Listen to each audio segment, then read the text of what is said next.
Timer starts now. Okay, hello. Welcome back sa ating journey sa paggawa ng isang inventory system. So, session 12, unit of measurements, purchase and receiving unit. Ito muna kasi last time, nakagawa na tayo ng ating base unit. So, hello guys. Mic check. Okay. So, ganito. Last time, nakagawa tayo ng base unit natin. Ito na yun. Yun, kilograms bottle. So, pwede na. Try natin ulit. So, sabihin natin primary. Ito, ayusin ko ito mamaya. Dapat wala ng selection to. Sabihin natin water. Yan. Ito siya. So, hindi pa natin nalagyan ng sample yung volume natin. So, yun talaga. Next time na. Punuin ko lang to next time. Yan. Eh, syempre, hindi natin pwedeng gamitin yung weight para sa nature spring. Okay. So, selling unit na tayo ngayon. Simulan natin sa receiving or purchase unit. So, ano ba yung tawag dyan? Purchase or receiving unit. So, kapag yung base unit natin is kilograms, so kapag nagpapasok tayo ng item, sabihin natin, nagdadagdag tayo ng stocks natin. Halimbawa, isang sako yung dineliver sa atin. Dapat i-convert natin yung isang sako na yun sa kung anong base unit natin. So, sabihin natin 1 kilograms yung base unit natin. Pag na-deliveran ka ng isang sako na yung dami ng kilograms na is 50, so papasok dapat sa quantity mo is 50 kilograms, hindi yung 1 sack. So, ganun. So, paano gagawin yun? Dating focus na kayo sa output, ako na sa coding. Let's code. Dapat yan. Yan. Okay, game. So, una natin pupuntahan is yung database. Construct natin yung tables. Yun na. Tapos, saka tayo mag-code. So, syempre, hindi mawawala yung hang ng ating database. Okay, game. So, boss, shout out kay boss. Hello, boss. Okay, so sasabihin natin UOM. Ano ba ang magandang pangalan doon? Sige, pag-isipan natin habang gumagawa tayo ng mga ano niya. Ngayon pa lang pag-iisipan no? Yung name ng table. Kaya mo na. Sabihin natin UOM item receiving unit. Ganun. Purchase unit pala. So, sabihin natin purchase. Ganun ba yan? Purchase unit ID. Kaya ito na muna. Kasi hindi naman ito yung importante dyan. Yung importante dyan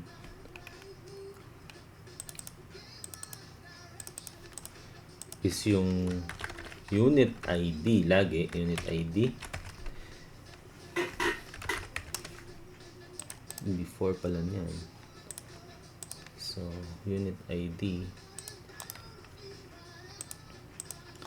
is yung item ID natin. Siyempre, yun yung pinaka-importante. Tapos, sabihin natin, so may unit ID na tayo, yung item, imamap kasi natin yung unit ID natin sa item. Tapos, yung pwede tayo magkaroon ng multiple. So, sabihin natin yung bigas mo na base unit is kilo, pwede mong ibenta ng per kilo din or pwede mong ibenta ng per sack. So, ganun. So, sabihin natin, ano yung conversion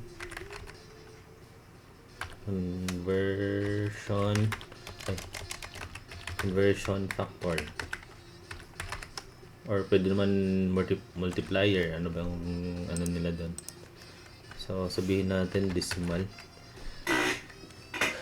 Okay, decimal na 4 ang quantity. Okay na yan. Tapos disk. Siyempre, yung pwede din natin pangalanan na hindi tayo magbe-base sa pangalan ng unit. So, para medyo naiintindihan ng gagamit kapag magre-receive. Okay? So, description na lang. Purchase unit disk varchar. Hindi naman dadami talaga yan. Okay. So, dapat nito, meron talaga tong mga active status to lagi. Kasi malay mo, ayaw mo nang gamitin yung ganitong conversion. So, active, inactive ka lang. Pero, next time, lagyan natin yan. Lahat muna ngayon, consider natin active. UOM pa din. Ha? UOM underscore purchase unit. Okay, game. Okay na yan. Tapos, syempre, gagawin natin siya ng procedure na gagawin natin siya ng procedure. Paano tayo magdadagdag sa kanya ng data? So, start procedure.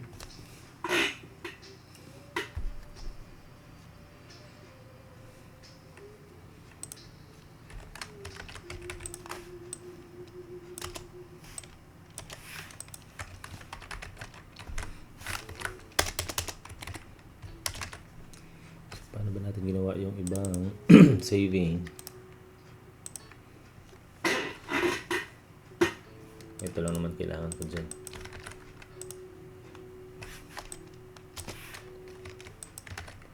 Siyempre, tdo.proc u measurement purchase unit save. Yan muna. Tapos, ano yung parameter na ito?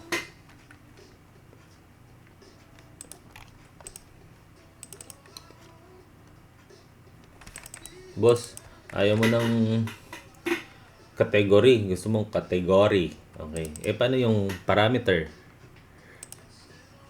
Parameter. Ay, okay.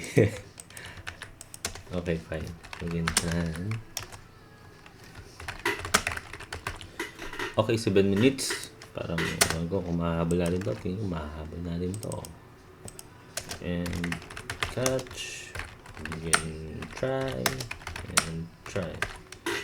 Tapos, ano yung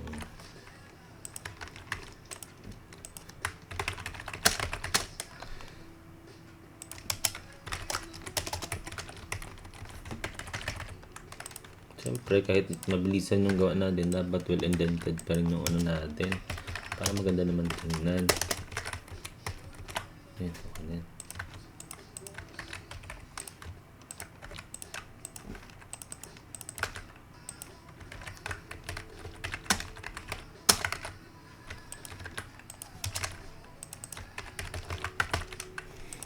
Okay, tapos kung success yan.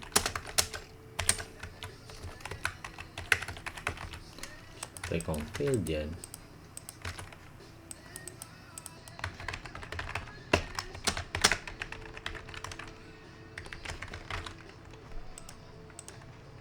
So, eto, syempre, dagdag to sa ating parameters.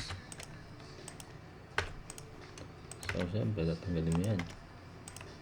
Kasi, nag-increment naman yan. So, syempre, kung 0, insert yan.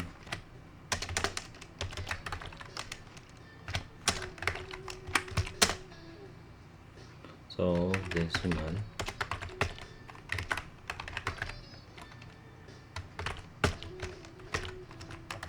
Kasi, pwede tayong, bawa, tulad yan, yung pag umabot tayo sa mga, yung may mga fractional, ano na, numbers.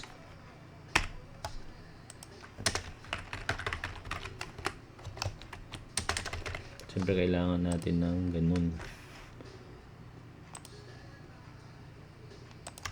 Okay. Yan. Begin try. Begin try pala yan. Sorry naman. And try begin. Bakit? Nagkabaliktad. Ayos lang yan. Ganun talaga. Pogi lang. Nagkakamali din. Okay.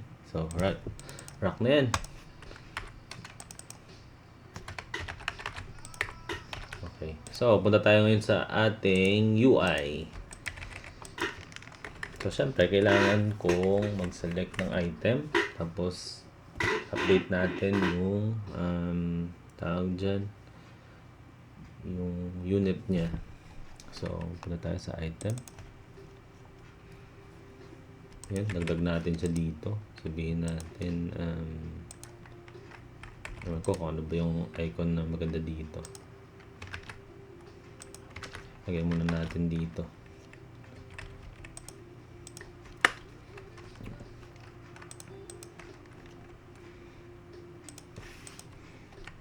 Baka magtagal tayo sa icon na to.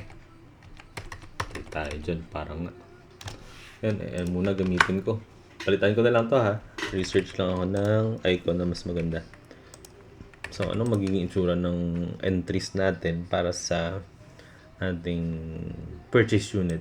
So, ang bala ko dyan is ganito. 11 minutes.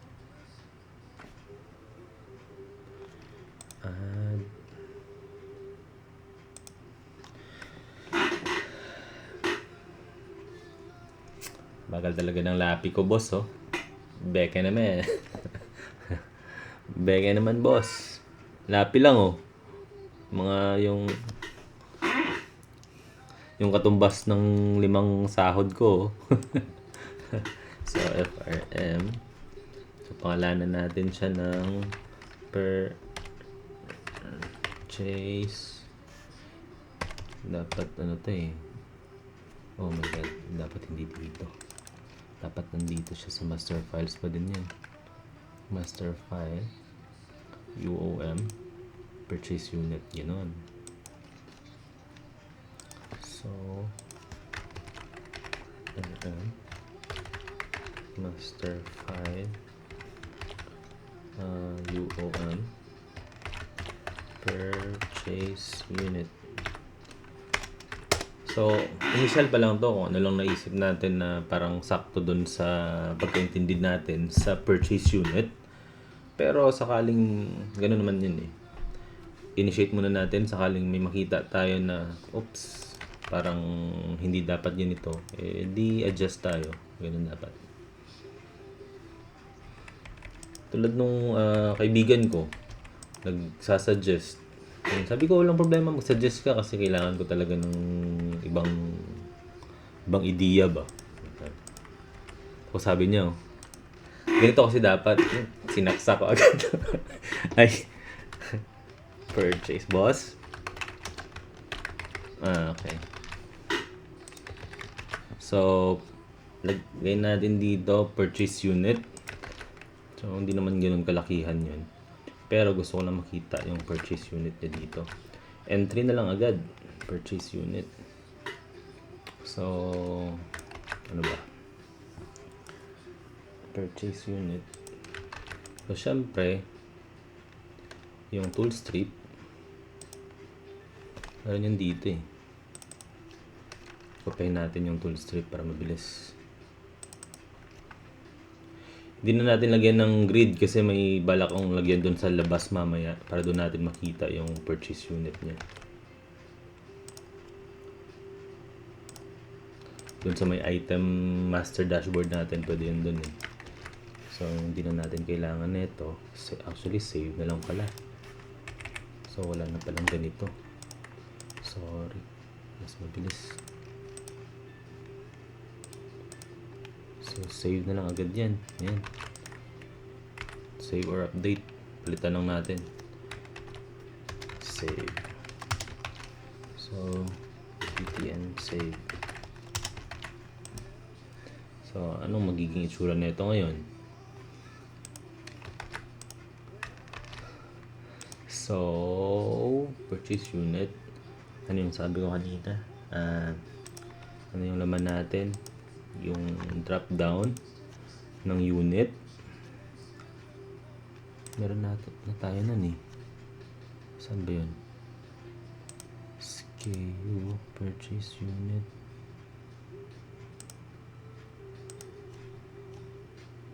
Saan ko nga nilagay yun? Ay, okay. Sa item master create. Ayun. So, eto na nga siya ngayon. Kopyahin na lang natin to. Pero hindi na tayo mamimili ng category niya. Kasi, nag-define na tayo doon sa item master. Sa item natin, alam na natin kung ano yung dapat niya na selection. So, eto na lang yung kailangan natin. So, ibig sabihin nun, okay, unit na lang.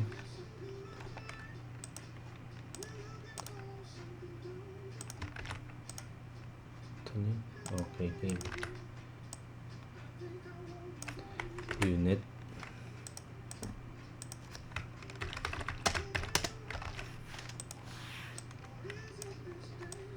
Tapos, anong nilagay natin sa database?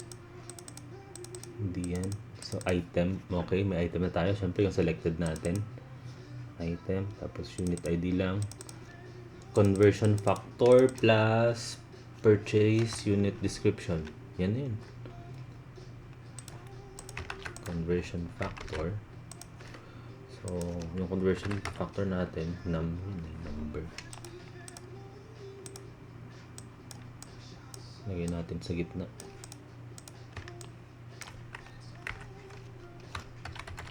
Conversion.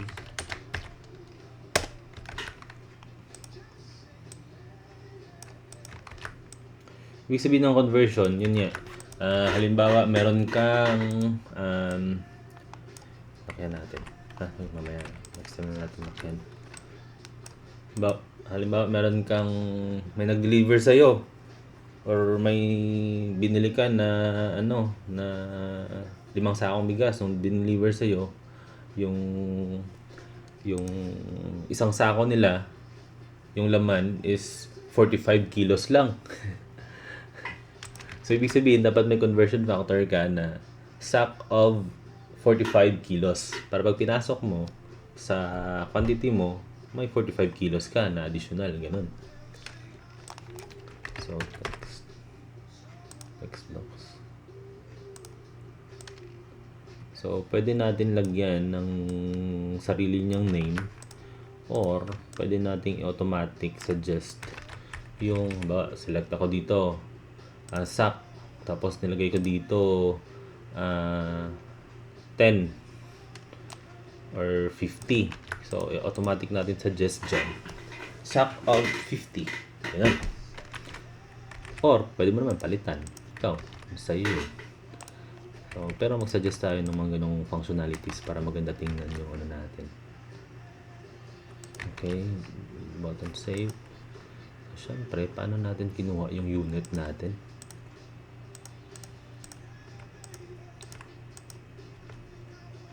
So, selection change. 18 minutes. Sana mahabol natin. May selection change yun dito. Selected. Ayan. So, oops. Ayan. Okay. So, pag-load agad.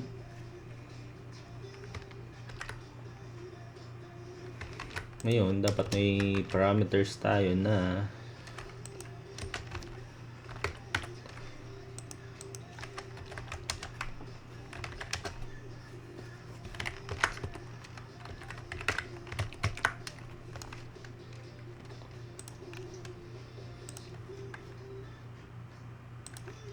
parameter natin unit ID at saka item ID.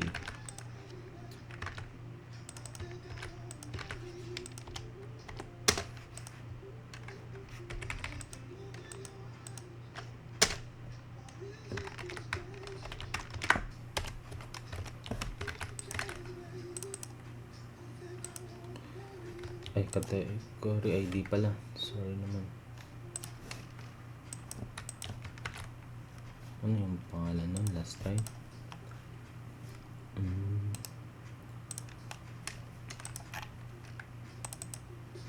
Ayun.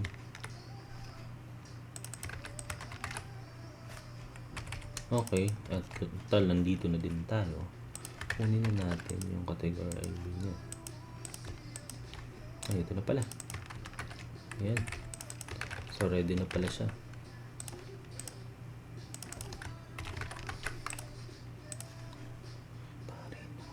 So, matic na to.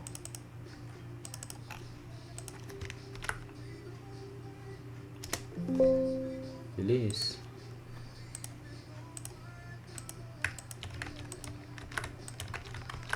Naka-record ba? Okay, buti na lang. So, unit category ID. Category ID. Yan. So, may listahan na tayo ngayon. Yung unit natin. Parameter na din tayo ng ganyan.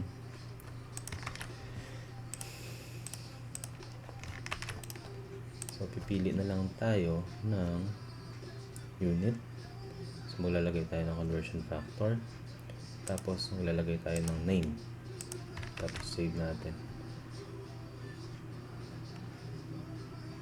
Okay, game. So, syempre, validate natin muna yan. Dapat, meron tayong selection. Okay. That selected value, selected item, personal, return natin. Tapos, ano pa ba? If txt, hindi ko pa pinangalanan, no? Dapat pala dito description. Ayan.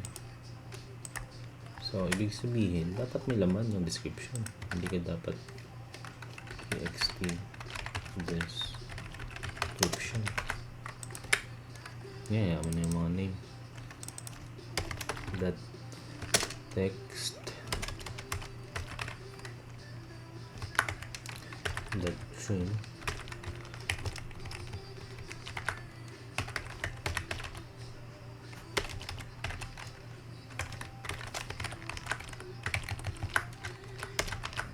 so return natin yan. Ngayon naman, syempre i-handle din natin yung conversion natin, conversion factor natin.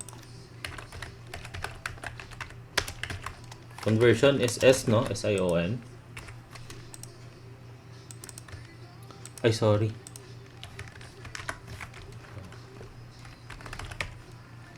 S-I-O-N.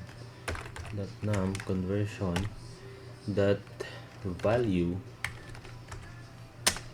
Kung ang value niya is less than 0, less than equal to 0, return na rin natin yan. Ibig sabihin, hindi dapat yung mag-save. So, ngayon naman, pag tumumpak dyan, 30 minutes more, 24.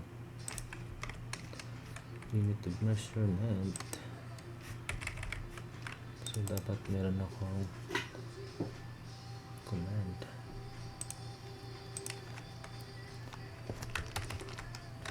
UOM purchase unit CMD. So, ganyan lang.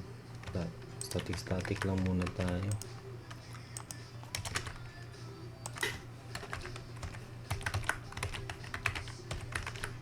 So, kunin natin yung ating saving. Let's brand ito. Tapos yung mga parameters niya.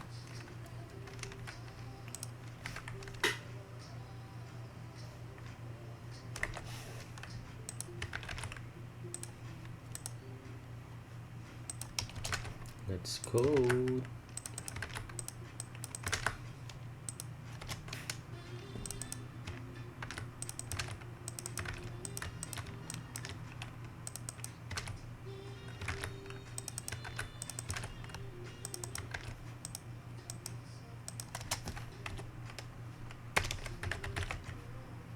Crop.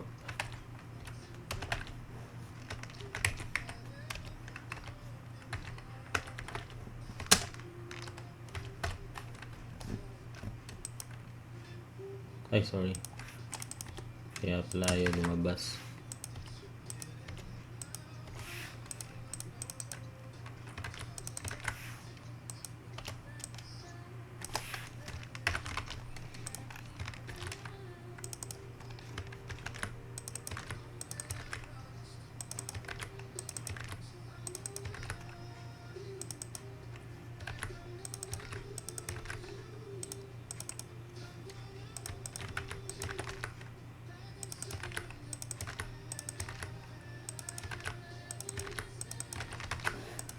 Okay, unit ID yan, kompleto na.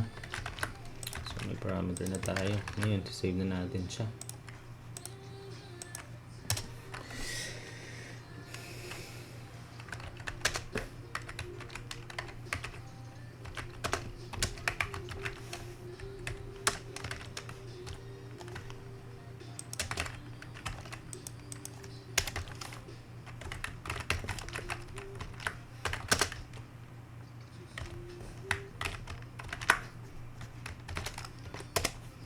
Bilis po. So, ang sabi doon, conversion factor natin is this .num.value. Item ID is yung pinasa natin na item ID na parameter. Purchasing description is yung description. Lagyan natin .trim. Tapos yung purchase unit ID kasi new yun siya. So, lagay pa din natin. Parameter natin yan. Ibig sabihin, pag may nilagay ako dito na value, edit yan. Yan lang yan. Tapos, yung unit ID natin is yung selected natin. That. Selected value. Siyempre, convert natin sa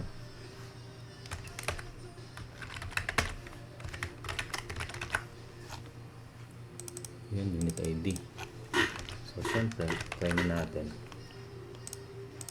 Ngayon, oops. Ano gagawin natin dito? Yun, sa item natin. Yan.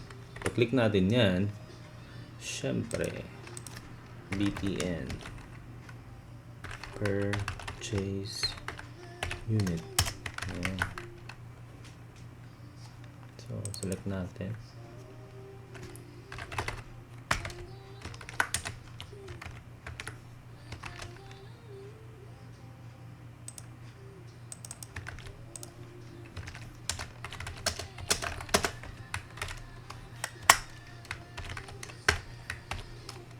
So, yung item ID, syempre galing dun sa selected natin sa grid.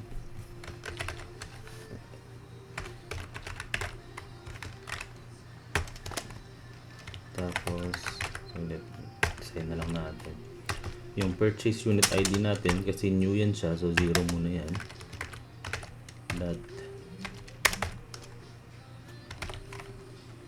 Tapos, yung category ng ano natin, kasi meron naman tayo nun.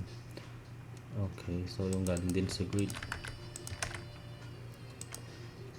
So, validate muna natin. If this.bgv item set current row, not decimal.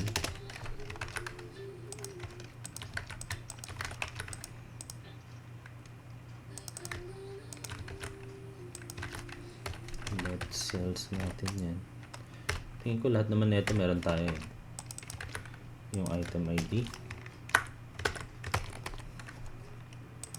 purchase unit, okay na yan.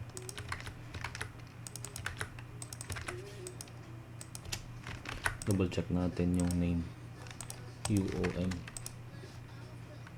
category ID. Okay, so ang turn yan, that show dialog natin. Ayan. So, try muna natin mag-save. Tingnan natin sa backend kung na-save ba siya. Tapos, tsaka natin problemahin yung display. Bismillah. Let's go.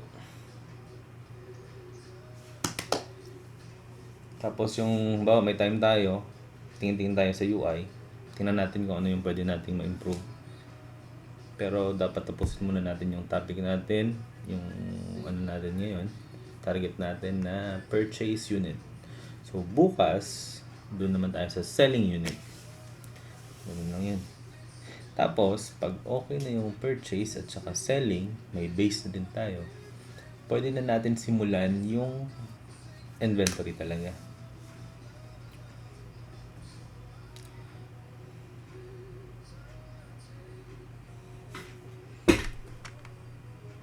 Dapat kasi kanina pagdating ko, naglagay ako ng mga sample na units eh.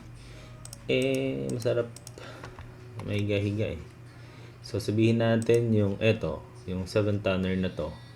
So, select natin ha. Edit natin. O, diba?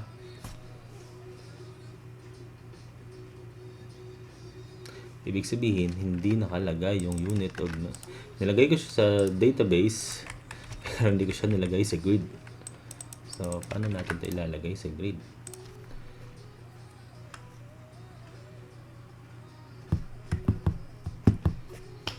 Dagdag natin ng column, syempre. Oh. Tagal. See?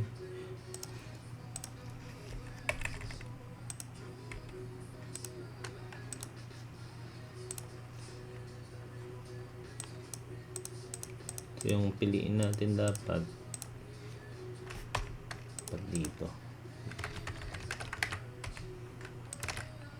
So, dapat hindi naman ito kailangan visible. Just me.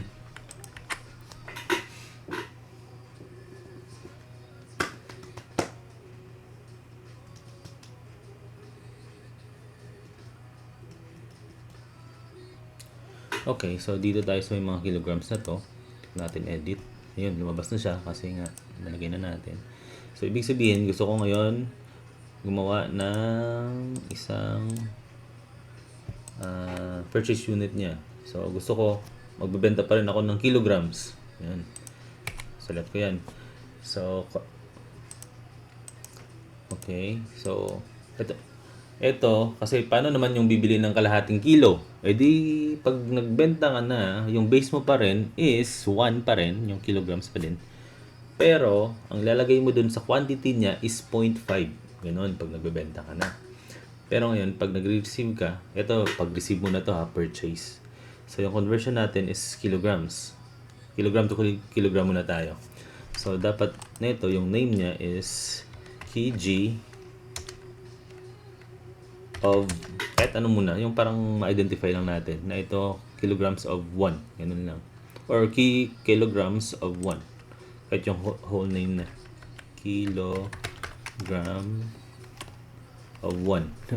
Basta ma-identify lang natin na ibig sabihin yung conversion factor ko nito is 1. Okay, so ibig sabihin pag may dumating sa'yo na 5 kilo, hindi mo naman siya pwedeng ipasok as sack, mamili ng sack, kundi pipiliin mo pa rin yung kilogram of 1, pero lalagay mo na quantity is 5. So, yung papasok sa iyo ngayon is 5. Ganun. So, save natin yan. So, wala tayong nilagay na return message. Ayos lang yan. Tingnan na lang natin sa backend kung meron ba talaga tayong na-save. Ano? Did you get? Okay, so 2 beses siya na-save kasi nagpipindot tayo ng 2 beses. So, i-clear out muna natin to. Clear out. Delete muna, truncate muna natin to. Kasi dapat hindi na.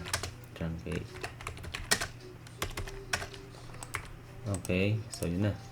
So, dapat may return message tayo nun. Pag nag-save yun, dapat matik i-close natin siya. Masyado naman akong natuwa kasi dun.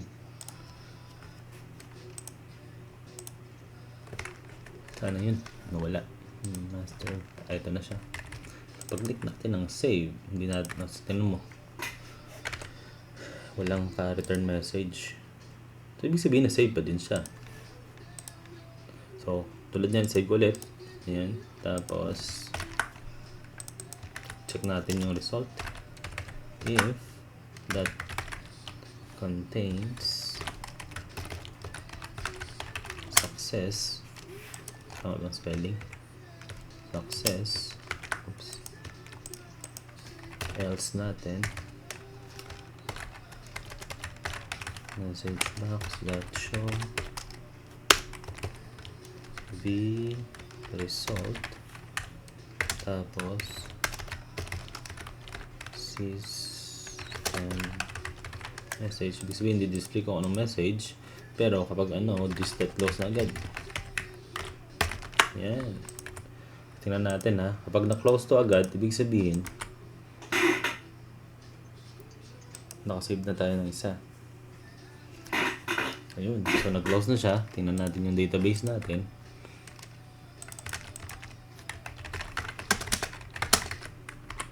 Ayun. May na-save na tayo na isa. So, yun na yun. Ngayon, ano naman ang gagawin natin dito na naman?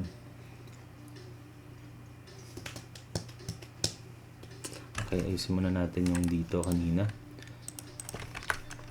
So, total nakasave na tayo. Okay na yan. So, public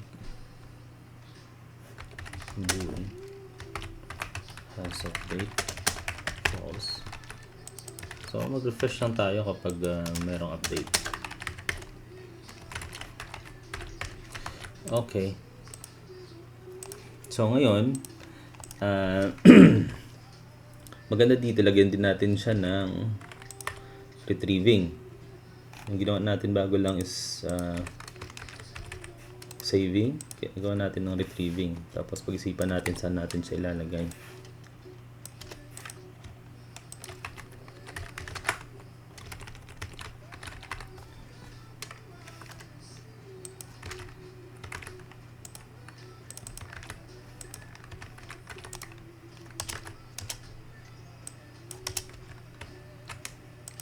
So, yung parameter natin nito, tingnan natin ha. Purchase unit. Siyempre, item ID lang yung parameter natin yan. Tapos,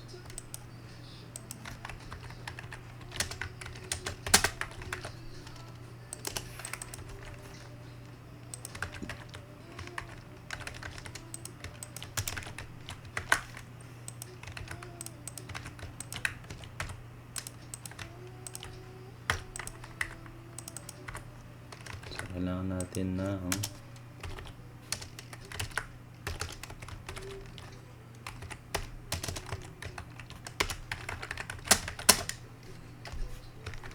ano ba yung laman ng ano natin, purchase unit 10.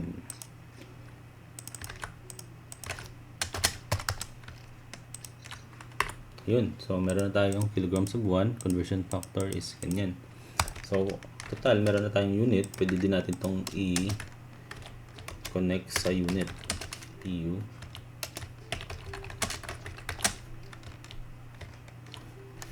Unit yata yan. PU on PU dot nope. Unit ID is equals to U dot unit ID. Yan.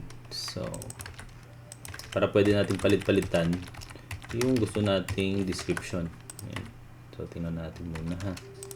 Anong sura niya. Tingin ko, kilogram po, okay na yan. Add muna tayo ng isa pa. Sorry. Nalaglag yung ref.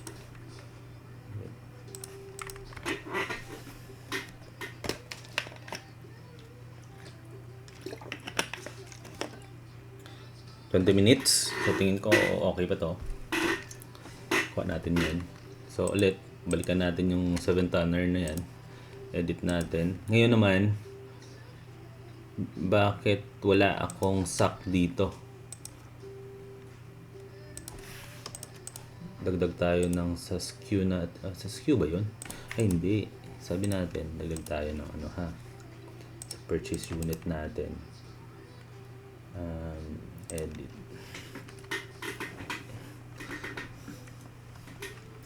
So, ganun din. Under siya sa first category.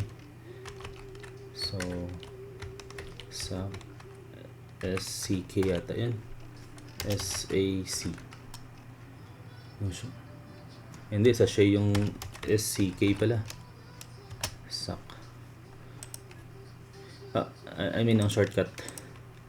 So, tingnan natin ngayon. Open natin yan. Unit natin, kilograms, grams.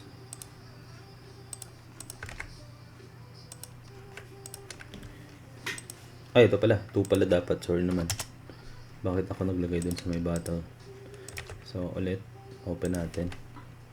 Ayun. So, sabihin natin, may i-receive tayo na 50. Yung conversion natin is 50 ng, yan. So, pwede tayo mag, ano dyan, ng sack of 50. Yan. Pwede na yan. Game na yan. Sack of 50. Or, sack by 50. Sack x 50. Off na lang muna. Palitan na lang natin next time. Pwede naman yun. So, tingnan natin ngayon. Select. Ayan, may dalawa na siya. Okay. Yan. So, pwede na natin tong i-display dito. Pag hinanap natin yung 10, may dalawa siyang naka-map sa kanya na conversion factor. Okay, value. Tama ba? Okay, tama na. Rocks na yan. So, paano natin to ngayon i-display? So, display natin doon. Tingin ko mas magandang i-display siya dito na side. Para meron tayong, kita natin, pag select natin ng item, display na agad natin yung mga selling unit niya or yung receiving unit niya or purchase unit. Okay, game. Oops.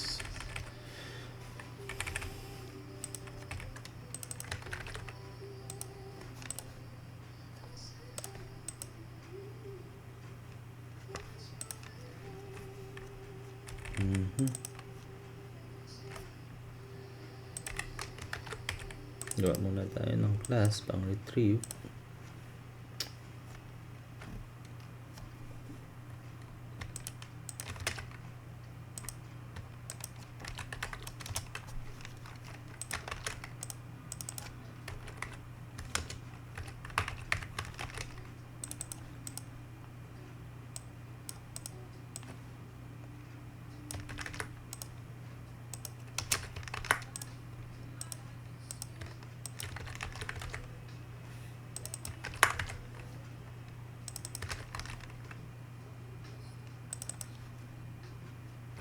Saan yung parameters niya?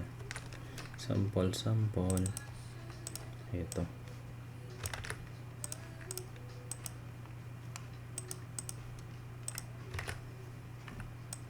So, item ID yung parameter natin.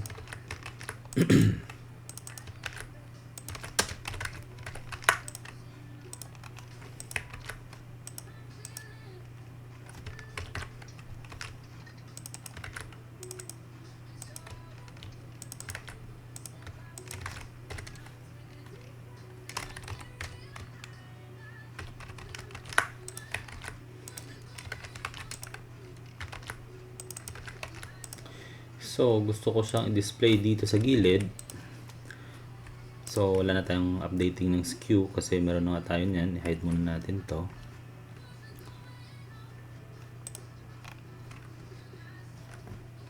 Dalawa sila. Next time na yung barcode. Another ano tayo niyan, session. False. So, ang bala ko dito ay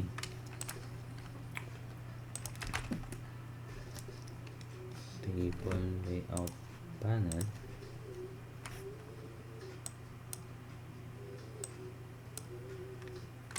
remove last add column, remove last row, ay baliktad, add column, add row, remove last column,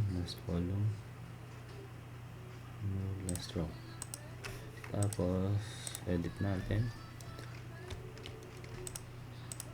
row 50-50 tayo niyan. Okay, so dock natin,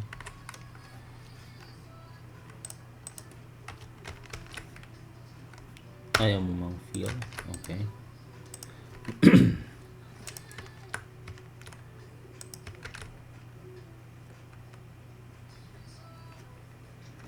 copy, ayaw, bagal. So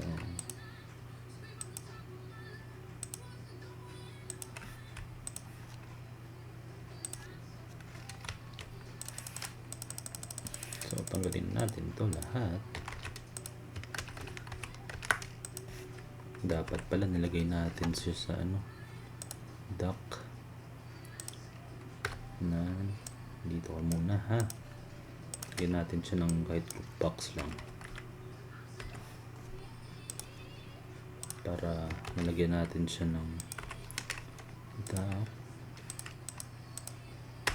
fill. So sabihin natin to purchase unit,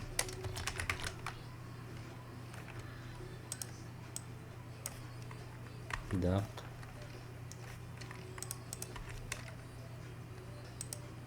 fill. So ano yung importanteng pwede nating i-display?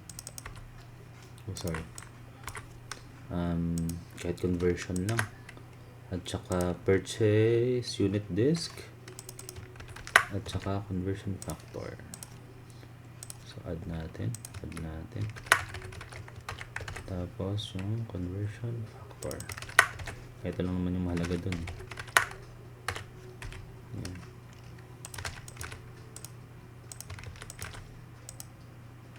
So ito naka-fill.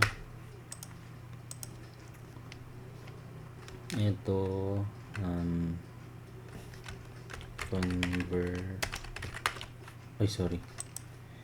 displayed cell, conversion,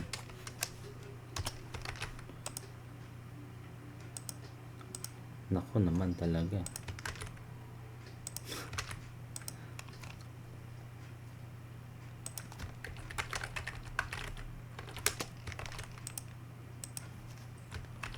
Description.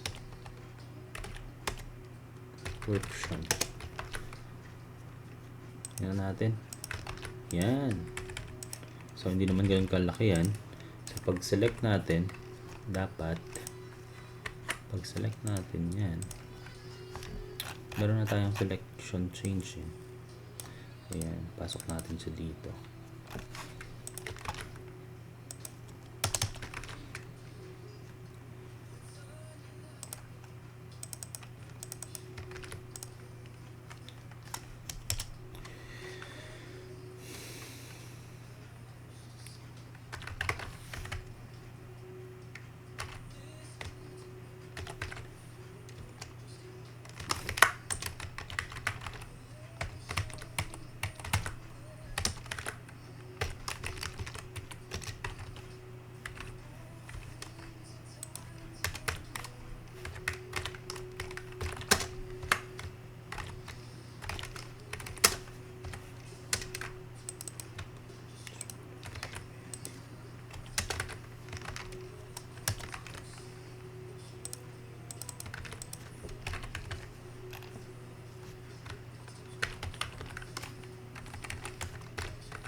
So ano yung name niya?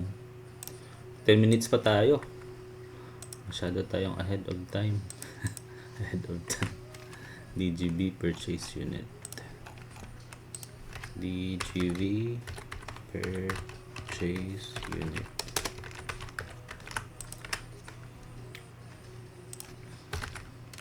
That auto generate columns false.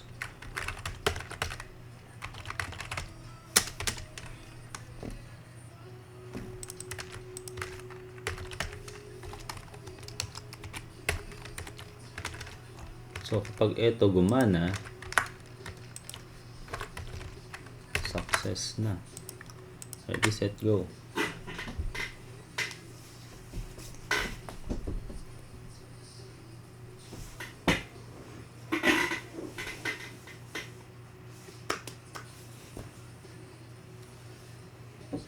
Ano na, build na. Last 10 minutes. So, sana gumana nga siya.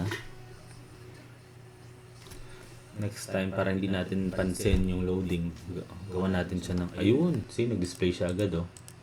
Yan. Pag sinelect ko yung 7-tonner, yun. So, ibig sabihin, meron akong purchase unit na 2. Yan. So, sabihin natin, ito din yung Coke. Lagyan natin siya. Pero dapat meron na ako dun eh. Yan o, bottle. So, pwede ko siyang ibenta ng per bottle din. Sa description natin. But, sabihin natin, ibahin naman natin yung style. Tingnan natin kung anong mas magandang tingnan. But, ganyan. So, ganyan yan. So, save natin to ha. Saan yung save? Ay, ito pala yung save. So, ulit. Ayun. So, may bottle of ano tayo. Ganyan. So, 1:1 lang to. So, sabihin natin, nagbebenta din ako nito ng isang case. So, gawa natin siya ulit ng... Ayan, sabihin natin dozen. So, understood naman yan. Na, nagre-receive ako ng 1 dozen. So, sabihin natin, magre-receive din ako ng 1 dosena. So, ganyan din. Ay, may kulang. Sorry naman. Ay, hindi. Receiving pa lang naman to. Iba pa yung nasa selling natin, unit. Kasi doon tayo magde-define ng amount. Pero, eto, dapat meron din siyang, Hindi, sunod na lang natin yan. Dagdagan natin siya kasi dapat i-update din natin yung price niya. So, okay na to. So,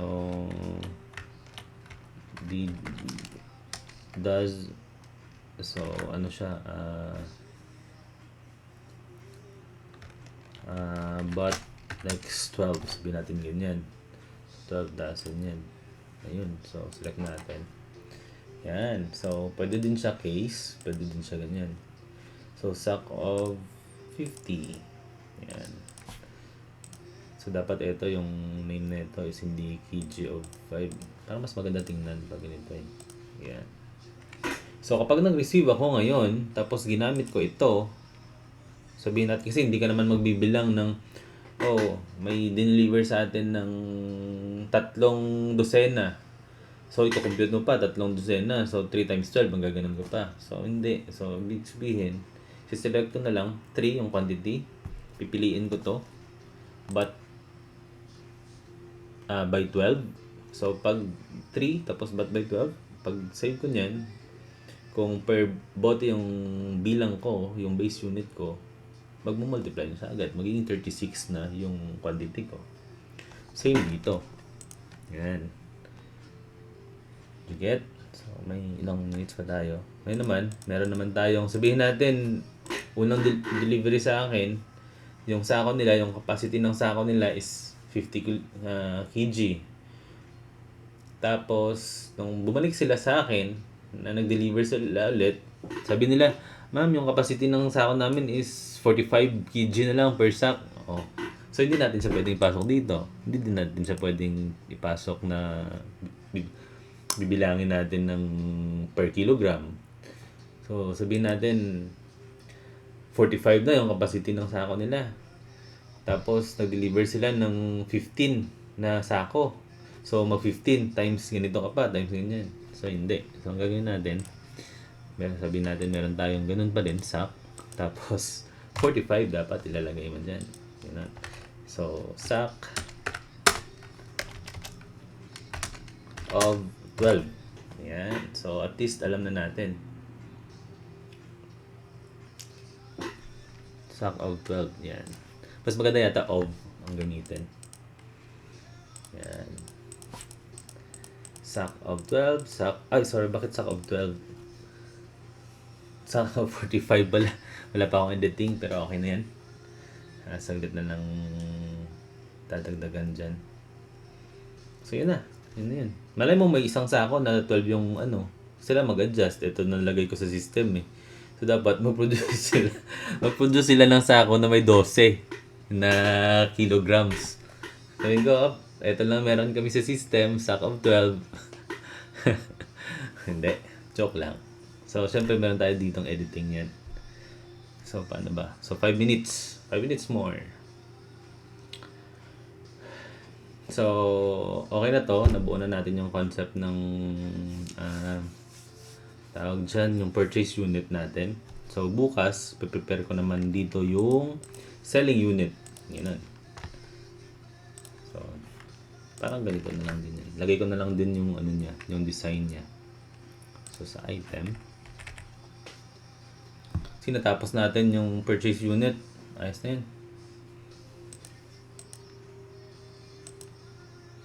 Kasi naghang pa. Ayan. So, ang gagawin natin, parang ganun din siya.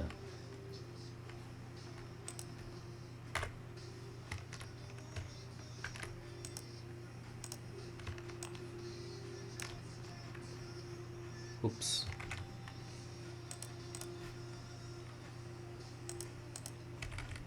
Ito pa, naghahang pa oh. Ayaw pa. Kailangan ko na naman tong i-close.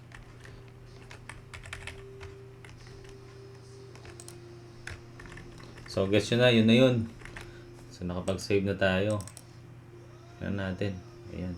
Ulit. Select natin yan. Duck. None. So, copy natin. Copy. Copy lang. Oh. Tagal pa. Oh. 3 minutes pa. Okay. Tapos lagay natin dito. Tapos pangalan natin siya na selling unit. So, ganun din magiging itsura niya. So, dock natin to. Fill. Dock natin to. Fill. So, bukas, diretso ko na i-code yung selling unit. Actually, alas, ano pa lang naman eh. Pwede pa tayo nito. Dapat isang session eh. Kakapi muna tayo. So, may 2 minutes pa. Ayan. So, ganito mangyayari. Pag nagsiselect tayo dyan, yan. Yan. Dito na natin agad i-display kung anong meron tayo. Diba? Rock na yan. Yan na. Maganda na siya.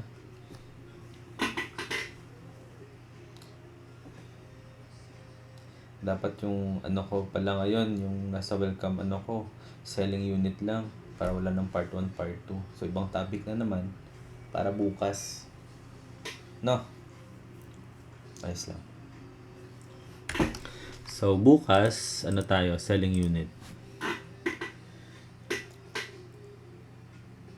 Kasi, eto naman, hindi naman natin to lagi babaguhin eh. Siguro nga, pag nag-entrada tayo nito, tapos sakto na yung entrada natin, hindi na tayo nag-edit. Kasi, masisira din yung sa transaction natin. So, kung may sakaling mali, i-inactive lang natin siya, tapos gagawa natin ng bago. No? So, last 1 minute. Very good. So, bukas, selling unit.